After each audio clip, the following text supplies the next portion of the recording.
Hello, I chose this article called How Teachers Integrate a Math Computer Game, Professional Development Use, Teaching Practices, and Student Achievement as the article I am exploring in this video.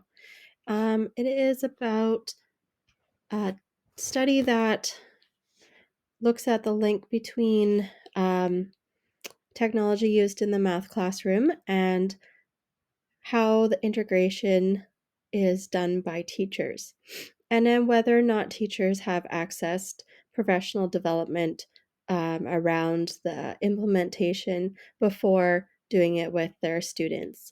Um, so the study was held in 52 schools in California, um, and it's fairly relevant. It's from August 2017, so it's not that old, which I felt was important. Um, Now, and the data was collected through teacher interviews and surveys after the implementation was done in their classrooms. Teachers were provided with professional development, tools before and during the implementation of the math game. What they found was that overall student success and achievement was higher when technology was properly integrated into the curriculum instead of just used within the classroom.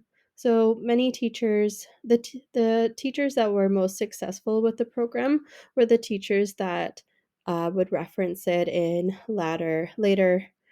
um, in later lessons, and were themselves familiar with the software. I know this sounds probably a little bit kind of like obvious for us teachers to look at programs before we implement them into our classrooms, but I know sometimes we're cut on time and maybe we don't know them as well as we should.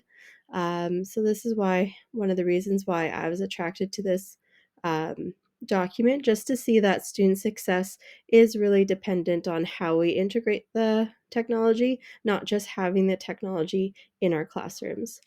So I one of my examples from my own teaching practice would be kind of funny. Last year, I had a workshop come my way from Everfree, and I was told that students would be shown how to use the software during the workshop, and I had never heard of it before. So then my class started following along, and then about 5 minutes in, the instructors online, they're having problems, and this is the course that they were doing, and of course I never saw it before, so I didn't know how to help them.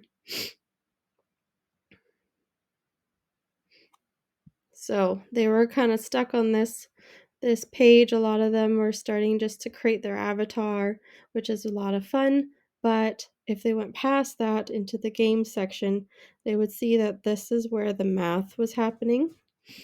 um, Sports arenas are used for many different types of events, so the ice on our hockey rink has been covered up to make room for other flooring. Our team's next game is just around the corner, and our hockey rink still looks like a basketball court. The players can't skate on wood, so what can we do? Help our crew remove the covering on the ice as quickly as possible. You'll have to do some area calculations to speed up the process. Before we get started, let's make some predictions about how to calculate area. Don't worry, you're not expected to know the answers yet. Just try your best. All right. And then they go towards answering some questions. So my students, soon as if they didn't know any area, even though they said that it was a prediction, a lot of them were not willing to try. And so they just would kind of click randomly, or they would ask a neighbor. And so it didn't end up being a very authentic math experience, just because I was unfamiliar with the program and I didn't know how to implement it properly into my classroom at that time.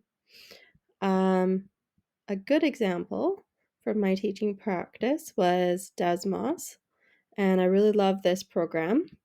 it I love it because it can be done in real time. In the start of like a lesson that you do in your classroom.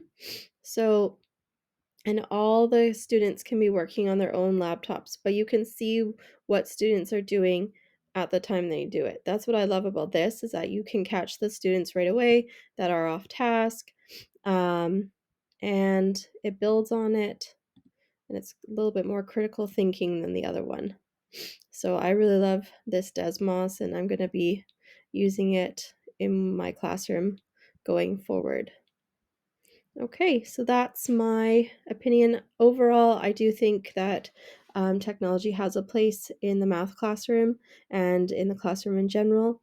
And I think as teachers, as we learn more throughout this course, we'll feel more confident and we'll find new ways to implement technology authentically. Thank you.